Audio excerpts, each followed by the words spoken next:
समय के बाद आज मेरा अजमेर में आना हुआ।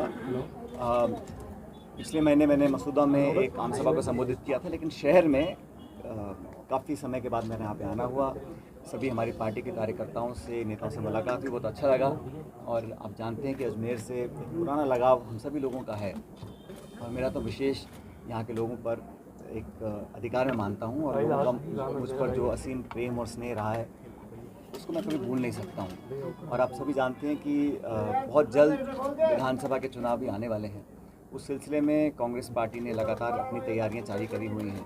हमारी मीटिंग्स हुई हैं, हाल ही में वेणुगोपाल जी भी जयपुर आए थे, अलग अलग समितियां बन गई हैं, चुनाव अभियान अब गति पकड़ रहा है। और प्रियंका जी भी राजस्थान में चुनाव का एक तरह से आगाज़ कर गई हैं।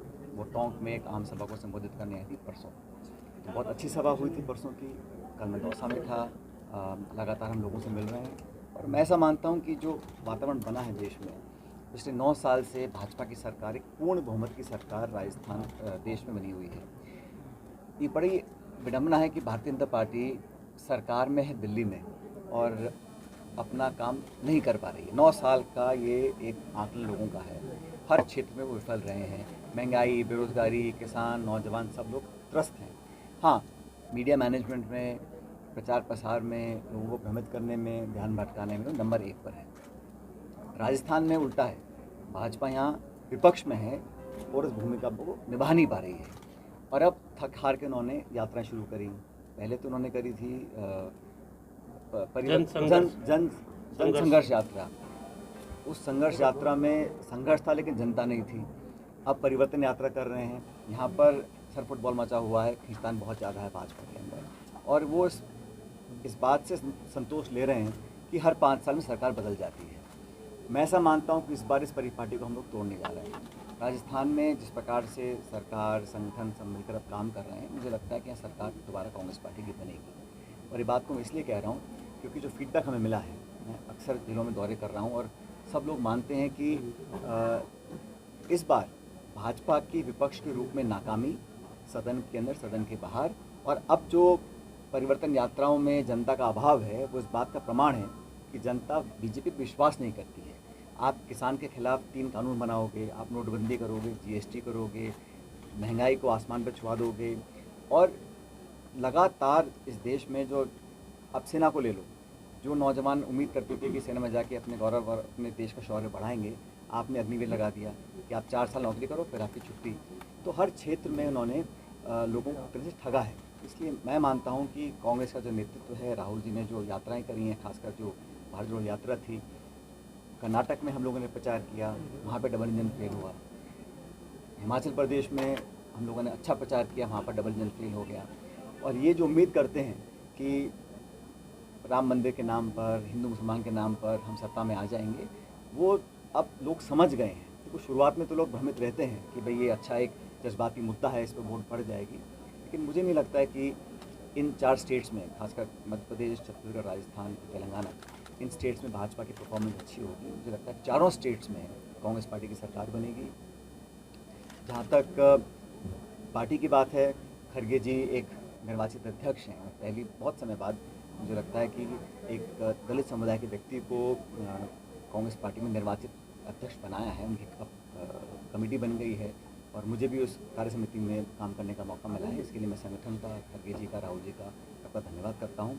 और अब नई ऊर्जा के साथ, नई टीम के साथ हम लोग ज़मीन पर आ गए हैं, और लगातार प्रचार हो रहा है, सरकार भी कर रही है। लेकिन संगठन, क्योंकि पार्टी के दम पर ही सरकारें बनती हैं, इसलिए मुझे विश्वास है कि सब लोग मिलकर चुनाव लड़ रहे हैं। और अजमेर में, क्योंकि मैं अजमेर में हूँ, यहाँ पर चुनाव जीतना बहुत ज़रूरी है। शहर में बहुत लंबे समय से हम दोनों सीट जीत नहीं पा रहे हैं, लेकिन मुझे माहौल लग रहा है, जो एकता दिख रही है, सभी नेता सब मिलकर काम कर रहे हैं। तो जयपुर में, अजमेर में और अजमेर ग्रामीण में भी, क्योंकि यहाँ से मैं सांसद रहा हूँ, तो मेरी भी जिम्मेदारी बनती है कि पार्टी के लिए और योगदान दूँ। मुझे पूरा विश्वास है कि यहाँ पे सभी सीटों में कांग्रेस पार्टी जीतेगी। अजमेर में तो आप 20 साल से हार रहे हैं, उत्तर और दक्षिण दोनों, और अभी आप कांग्रेस से भी अवगत होंगे वर्तमान में जो चल रही है। ऐसी परिस्थिति में आप कांग्रेस को कैसे जिता पाएंगे? देखिए, जब चुनाव होता है तो एक व्यक्ति चुनाव नहीं लड़ता है, पूरी पार्टी चुनाव लड़ती है। भारतीय जनता पार्टी के अंदर जो आज चल रहा है वो आपसे छिपा नहीं है, और वहाँ पर जो खींचतान मच रही है उनका अंदरूनी मामला है। मैं उसमें कुछ टिप्पणी नहीं करना चाहता हूँ, लेकिन मैं जानता हूँ जब हम चयन करेंगे प्रत्याशियों का, जो सर्वे हमारी पार्टी करवा रही है, जिताऊ उम्मीदवार को पार्टी टिकट देने जा रही है। ये बात सभी कह चुके हैं और दिल्ली से जयपुर सब बात को जानते हैं।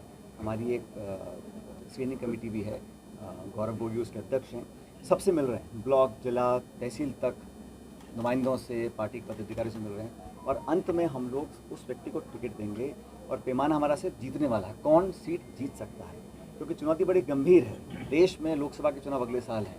अगर इन चारों स्टेट्स में कांग्रेस पार्टी जीतती है तो मैं पूरे कॉन्फिडेंस से बोल सकता हूं कि 2024 के अंदर भी सरकार कांग्रेस लेड यूपी, हमारी जो इंडिया अलायंस है, वो हम लोग सरकार बनाएंगे। इसलिए राजस्थान का चुनाव जीतना बहुत ज़रूरी है, इसलिए पूरी ताकत के साथ प्रत्येक कार्यकर्ता सब बातें भूलकर चुनाव जीतने में लगा। सर, ज्योति मिर्धा को जो जिन्होंने बीजेपी ज्वाइन की हो, किस उसमें देखते हैं कि पुराना परिवार है ज्योति मिर्धा? अब देखो, चुनाव का समय है, कुछ लोग जाएंगे, कुछ लोग आएंगे, ये चलता रहता है और मैं समझता हूँ हर व्यक्ति को छूट होती है, वो किसी दल, किसी पार्टी में जाके काम कर सकता है, लेकिन उसका निर्णय सही था गलत था, उसका जजमेंट जो है, उसका परिणाम जनता ही देगी, उसका हमें इंतजार करना चाहिए। पहली सूची कब तक आएगी सर? पहली सूची कब तक आ जाएगी? मुझे लगता है हमारी मीटिंग चल रही है और जो हमको समय ठीक लगेगा उसके आधार पर हम लोग अपने डिक्लेरेशन करेंगे। सचिन सर, मैं जानता हूँ साहब आपको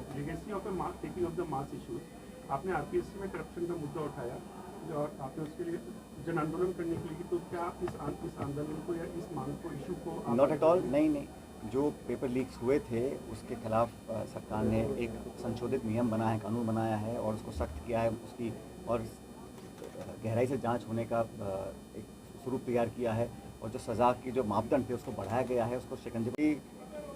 अशोक गहलोत गुट, कोई सचिन पायलट गुट नहीं है, ये सब खड़गे गुट, राहुल गुट, सोनिया गांधी गुट, हम सब लोग। अभी जब दावेदारों की जो सूची तय हो रही है सर, इसमें कई प्रत्याशी ऐसे होंगे जो आपके भी खास होंगे और कई प्रत्याशी ऐसे होंगे जो मुख्यमंत्री या कांग्रेस के आलाकमान के खास होंगे। ऐसे में असमंजस की स्थिति नहीं होगी दोनों ही जगह पर? मैं स्पष्ट कर देता हूँ कि जो भी उम्मीदवार हैं, जो भी कहीं के भी हैं, वो सब मेरे ही गुट के हैं, मानता हूँ। इसमें कोई किसी का अलग गुट किसी का नहीं है, सब कांग्रेस पार्टी के हाथ के निशान के साथ हैं। ये हो सकता है कि किसी की लाइक और किसी को ज़्यादा कम पसंद करते हो, ये स्वाभाविक है, हम इंसान हैं, किसी को ज़्यादा पसंद कम पसंद, लेकिन हम सब संगठन, विचारधारा, पार्टी से बने हुए लोग हैं और जो भी चुनाव लड़ेगा उसको चुनाव कांग्रेस पार्टी लड़ाएगी। खड़गे जी, राहुल जी, सोनिया गांधी जी लड़ाएंगे, हाथ का चुनाव लड़ाएगा, हाथ का चुनाव चिन्ह, और ये सबको बात जानते हैं और सभी बात को एक्सेप्ट। लेकिन अंदर ही अंदर सब यही कहते हैं, कोई अंदर बाहर की बात नहीं है, बिल्कुल स्पष्ट है, तो उसकी सब मिलकर लड़ेंगे। ऐसा कुछ आप क्यों लोगों को भड़का रहे हैं? सब मिलकर चुनाव लड़ेंगे, किसी का हमने कोई संदेह नहीं है। जो 4.5 साल निकल गए हैं, चुनाव का समय आ गया, अब जिम्मेदारी के साथ, गंभीरता के साथ, क्योंकि भाजपा सब काम करने वाली है।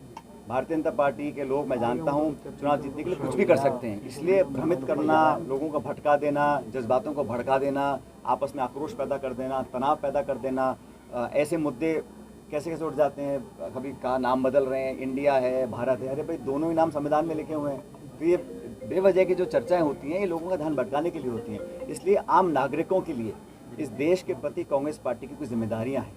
इस देश में आज संवैधानिक संस्थाओं को गंभीर चुनौती मिल रही है, उनको बचाए रखने के लिए, जमहूरियत को मजबूत करने के लिए ये कांग्रेस सबसे बड़ा विपक्षी दल है। तो इंडिया अलायंस में हम लोग उसको लीड करते हैं, लेकिन हम सबको साथ लेकर चलें, बहुत बड़ी बात है। कितने अरसे के बाद इतने दल इकट्ठे आए हैं, अपने अपने इंटरेस्ट को पीछे रखकर देश को बचाने के लिए एक इंडिया अलायंस हमने फॉर्म किया है। तो जब बाकी लोग कर रहे हैं तो कांग्रेस जन का तो और ज़्यादा दायित्व बन जाता है कि एकजुटता दिखाएं और आपस में मिलकर साथ चलें। हम सब चुनाव लड़कर भाजपा को हराएंगे, तभी तो मैं समझता हूँ हमारा जो इंडिया अलायंस है, हमारी कांग्रेस पार्टी का जो उद्देश्य है उसको पूरा कर पाएंगे। सर, कांग्रेस की अलायंस इंडिया का है, तो क्या अलायंस के जो घटक हैं वो कह रहे हैं कि सनातन धर्म को भी समाप्त करना है? ये ऐसा है, मैं इसमें क्या का कमेंट करना नहीं चाहता हूँ, लेकिन हम में से किसी भी व्यक्ति को ऐसी कोई बात नहीं बोलनी चाहिए जो किसी और दूसरे व्यक्ति के जज्बात या सेंटिमेंट्स को हर्ट करे। हमारी कुछ भी सोच हो वो हम तक रखें, लेकिन किसी को भी अधिकार नहीं है कि किसी और के फीलिंग्स या सेंटिमेंट्स को हम लोग हर्ट करें। ये हमारे यहाँ एक फ्रीडम ऑफ स्पीच है, अपनी आप बात को व्यक्त कर सकते हैं, लेकिन एक ध्यान रखना चाहिए कि किसी और के जज्बातों को हम ठेस ना पहुँचाएं। अजमेर आने का आज कोई विशेष मैं बहुत दिनों से पत्रकार वार्ता नहीं करी थी, मैंने कहा आपके जो समर्थक हैं उनको भी मैसेज आपकी तरफ से देना चाहेंगे? क्योंकि मेरा सब कांग्रेस पार्टी के समर्थक हैं और मैं कांग्रेस पार्टी का कार्यकर्ता हूं। हम सब मिलकर एक परिवार के रूप में बैठे हैं काम करेंगे।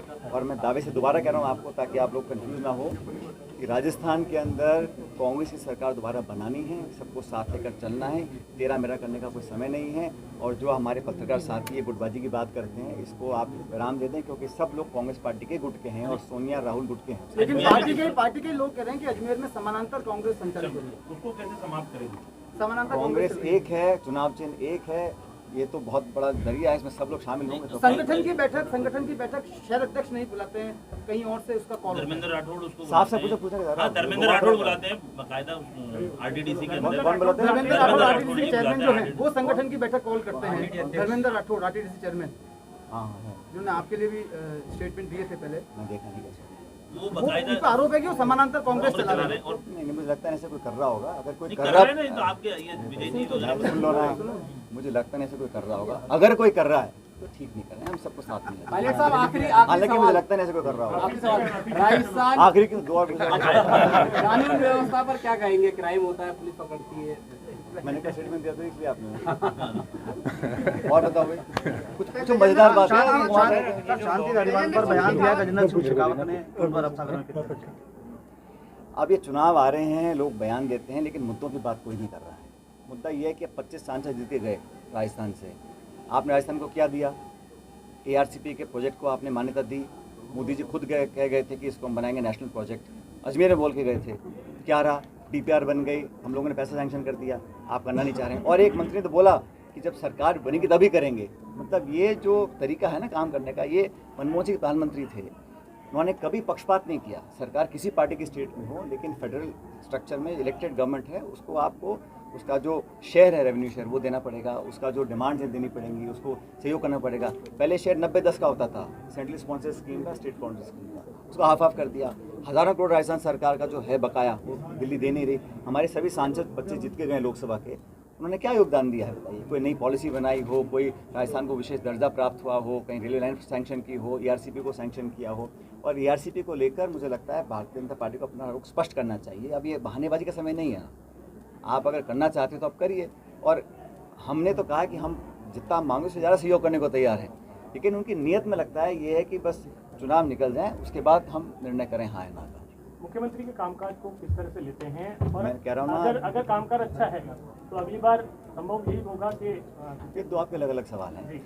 हमारे यहाँ सरकार हमेशा एक कलेक्टिव गवर्नमेंट होती है, और इस सरकार हमारी जो काम कर रही है, हमारी पार्टी ने जो चुनाव लड़ा था, मैनिफेस्टो के आधार पर चुनाव जीते थे, जनता ने वोट दिया हमारे घोषणा पत्र को पढ़कर। उन नीतियों को क्रियान्वयन करने के लिए कैबिनेट और सरकार ने पॉलिसीज बनाई और लोग उसको पसंद कर रहे हैं। और मुझे कहने में संकोच नहीं है, सरकार की अच्छी पॉलिसीज रही, अच्छा वर्क रहा और लोग उसको अप्रिशिएट भी कर रहे हैं। और जनता में अब उन पॉलिसीज़ को, उन जो हमने लॉन्च की हैं, उनको जनता तक हमारे कार्यकर्ता पहुंचाएंगे। सरकार और सरकारी कर्मचारी एक लिमिट तक काम करते हैं ना। पब्लिक सेंटिमेंट बदलने के लिए कांग्रेस का वर्कर जो बूथ पे खड़ा होता है, वो लाभार्थियों को जाके हम अपना कम्युनिकेट करें कि हमने इतना पार्टी के लिए, सरकार ने किया है और पार्टी ने किया है, जनता तक पहुँचे। महंगाई अगर हम लोग कम कर रहे हैं, आज प्रियंका जी ने बोला ना मार्केट टाउन में, क्या ज़रूरत पड़ी है स्टेट गवर्नमेंट्स को महंगाई राहत शिविर लगाने की? क्योंकि केंद्र सरकार ने यहाँ पे डाका डाला है लोगों की जेब के ऊपर। 1200 रुपये का सिलेंडर बिक रहा है, एक समय टमाटर 200 रुपये का किलो हो गया था।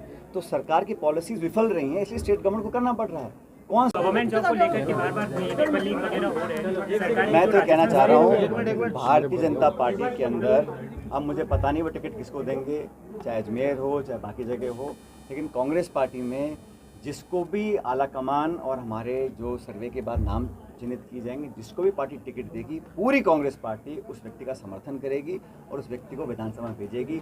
और खासकर अजमेर शहर में इन दोनों सीटों के ऊपर हम जिसको भी टिकट देंगे, और जो समर्पित पार्टी का कार्यकर्ता है, जिसने 5 साल तक लोगों को संभाला है, जिसने वर्कर्स के दुख सुख में भागीदारी निभाई है,